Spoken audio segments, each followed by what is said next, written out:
دايما بتكلم عن وفاء وعظمة جمهور الزمالك، ومهما اتكلمت الدروس مش هتخلص.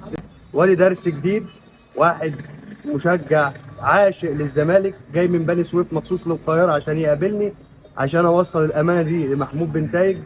فانا عشان كده جبت البورتريه ده، وخصوصا في الفتره دي ان احنا لازم ندعم الفرقه بتاعتنا، لازم نقف في ظهرها ونساندها بكل اللي نقدر عليه، سواء تشجيع في الاستاد، سواء ان احنا ندعمهم بان احنا نجيب لهم هدايا، بورتريهات، اي حاجه تدعم الفرقه وتوقفها على حيلها عشان نحصد ضد الكونفدراليه والدوري.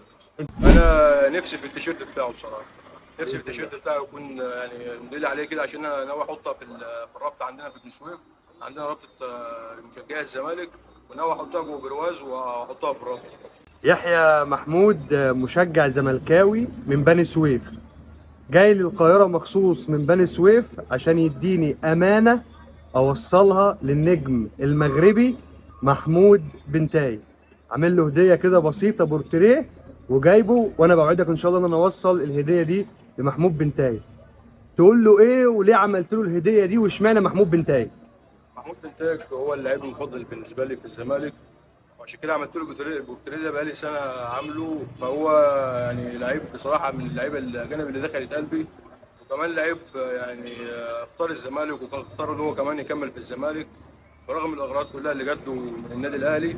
فعشان كده انا عملت له البورتريه ده مخصوص، وكنت عايز اسلمه له من الماتش اللي هو خد فيه رجل المباراه الموسم اللي فات، اللي هو ماتش 1-1 اللي هو جاب فيه اللي هو جاب فيه هدف التعادل، وفرحنا كلنا.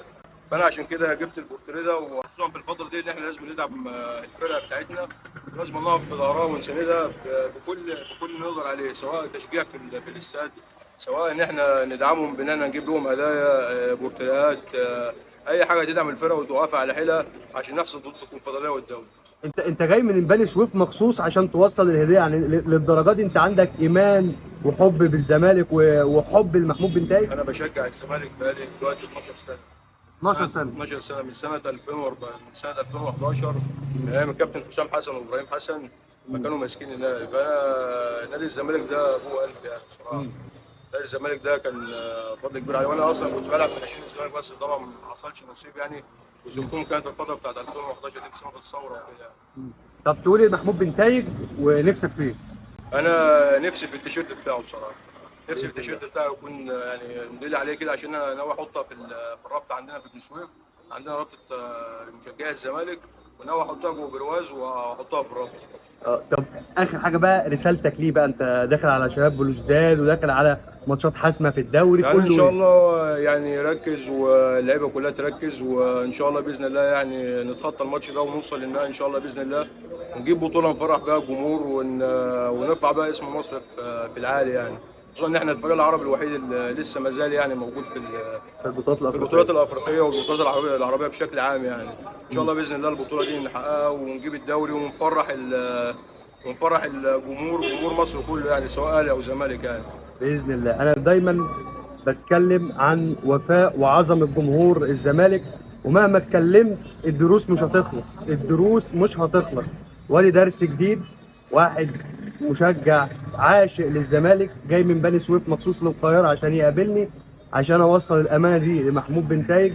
وانا بوعدك ان شاء الله اوصلها، وباذن الله اجيب لك التيشيرت محمود بنتايج ممضي منه. ويا ريت النماذج دي والرسائل دي والجمهور الجميل ده الوفي المحترم ده بكل تضحياته دي تكون رسائل مهمة جدا تصل إلى اللاعبين، وبإذن الله يكون موسم على خير بإذن الله، نحقق فيه الأهداف المنشودة، وبإذن الله نحقق الدوري، وبإذن الله نحقق الكونفدرالية، وواحدة واحدة وهي ماشية بتسهيلات ربنا وبركة ربنا بإذن الله، وبركة صلاة على سيدنا النبي.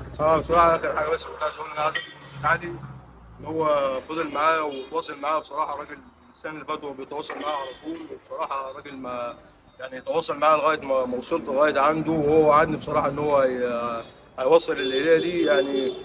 وانا بشكره جدا جدا، وجزاه الله كل خير يعني. الله يبارك لك، ولا شكر على واجب، وده واجبي ودوري، وانت اخويا واخ ليا، وشرفتني هنا في القاهره، وكل جمهور الزمالك اخواتي. توفيق ان شاء الله يا عم يحيى.